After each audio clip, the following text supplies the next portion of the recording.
Hi friends, ఈరోజు lucky channel వార్తల్లో మేము చికెన్ చేస్తున్నాం. ఈరోజు సండే స్పెషల్. లాస్ట్ వరకు చూడండి, ఈ వీడియో చాలా బాగుంటుంది. చికెన్ ఎట్లా చేస్తున్నాం అనేది మీకు చూపిస్తాము.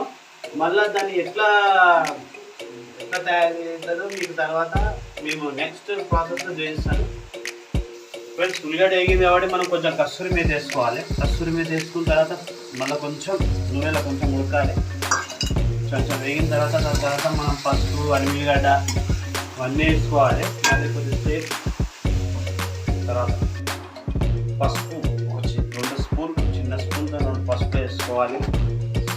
అల్లిగడ్డ ఒక పసుపు చిన్న స్పూన్ వేసుకుంటే కింపావు చికెన్కి 2 స్పూన్ల పసుపు. తర్వాత అల్లిగడ్డ వేసుకున్నాం కదా, ఈ పచ్చి వాసన పోయినంతసేపు వేగి దాని తర్వాత మనం చికెన్ వేసుకోవాలి. ఉల్లిగడ్డ వేగింది ఫ్రెండ్స్. ఇప్పుడు మనం ఏం చేయాలి, చికెన్ వేసుకోవాలి. చికెన్ వేసుకుంటాము. కొంచెం ఎర్రగా అయింది ఉల్లిగడ్డ. మన తెలంగాణ స్టైల్ చికెన్ ఇది. ఎర్రగా అయిన తర్వాత ఉల్లిగడ్డ మనం ఏం చేయాలి, పట్టుగారంతో పట్టుకొని మంచిగా కలపాలి. మొత్తం మసాలా ఉడికింది కాబట్టి ఉల్లిగడ్డలో మసాలా వేసాం కాబట్టి కొంచెం చికెన్కి పట్టుకోవాలి.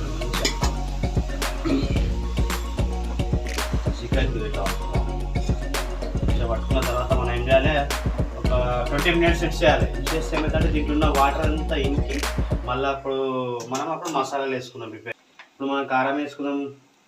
తినిపోవు చికెన్కి ఒక 3 చెంచాల కారం వేసుకున్నాం.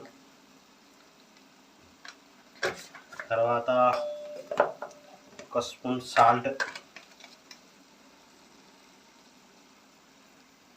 తర్వాత గరం మసాలా, ఇందులో ధనియాల పొడి ఇవన్నీ సంథింగ్ ఉంటాయి కదా కొన్ని మసాలాలు, అవన్నీ మనం ఇందులో కలిపి పెట్టుకున్నాం కాబట్టి ఒకటేసారి ఇందులో వేసేసుకొని ఏం చేయాలంటే పట్టేయాలి, కలుపుకోవాలి మంచిగా. మనం మళ్ళీ ఒక 10 మినిట్స్ మళ్ళీ మగ్గాలి. మగ్గిన తర్వాత మనం వాటర్ పోసుకొని ఉడికించుకోవాలి ఒక 10 మినిట్స్ అట్లా.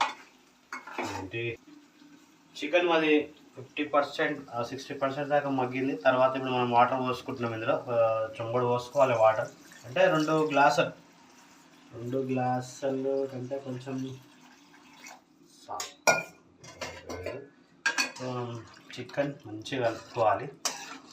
కలుపుకున్న తర్వాత దీన్ని మనం ఒక్క 20 మినిట్స్ ఇచ్చేసాం అనుకో, రెడీ అయిపోతుంది.